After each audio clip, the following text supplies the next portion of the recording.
I never knew my real parents. I was told by my caretakers that before I was born, my father passed away after a lengthy battle with lung cancer. It was only a week before the day of my birth. My mother had an extremely difficult delivery, and she died only one day after my birth. Even though I never knew my parents, I miss them with all my heart. I never got to know their voices, their lullabies, their touch, or their love. I grew up in the supervision of a foster home with many other children my age. Sometimes they would pick on me and hurt my feelings. The caretakers would not offer much support as they seemed not to understand. The only comfort I found in my empty life was Shrek. His films brought joy to my day, and his merchandise brought material value to my life. On the day of my 12th birthday, I woke up, slipped on my Shrek 2 t-shirt, and walked downstairs. The other children gathered up to mock me as usual. They pointed fingers, mocking me for the fact that I had no friends outside of the orphanage to come to my birthday party.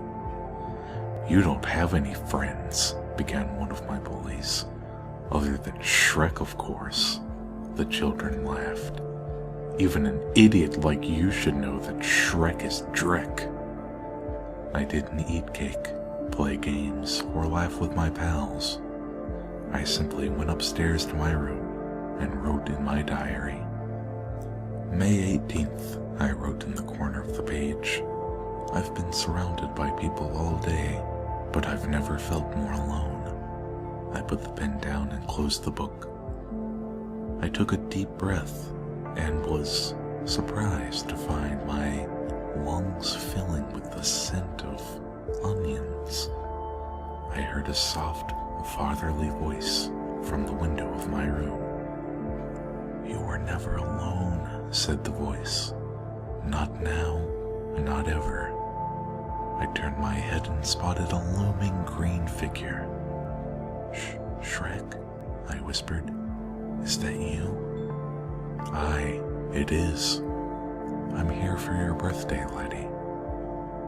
My heart rose, a smile crossed my face. "Really? Thank you, Shrek. This is the happiest day of my life," I told him, elated. "Come with me, your present's downstairs," he said. I hopped up, took Shrek's hand, and rushed down the stairs. The children all looked at Shrek and I as we entered the room. What could the present be, I wondered. I was so excited. Shrek winked at me before crouching down and putting out his arms beside him, like an airplane. He began a cold sprint towards the group of children and allowed his arms to clothesline every single one of them. I could hear the snapping of necks and the satisfying wheezes of the air being knocked out of the lungs of the children. Shrek smiled and picked up the surviving children by their hair until he had them all in his grasp.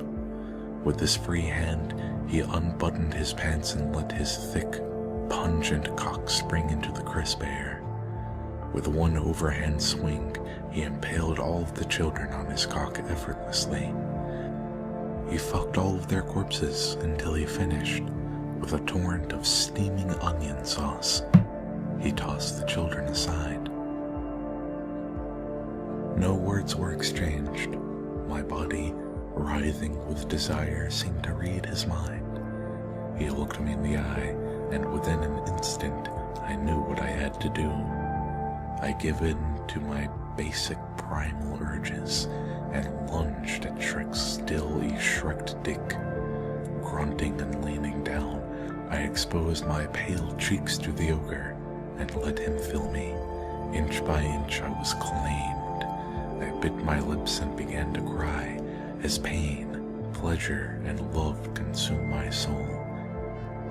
Soon Shrek filled my bowels with another flash flood of musky fluid.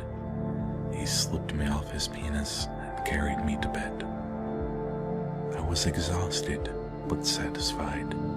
Shrek tucked me in, kissed my forehead, and headed for the window. "Wait, Shrek," I said. "Stay with me, please. I want you to be my daddy." Shrek chuckled and smiled. "I am your father, lady, for all who truly believe in Shrek are my children." Shrek winked before hopping out of the window into the crisp night air.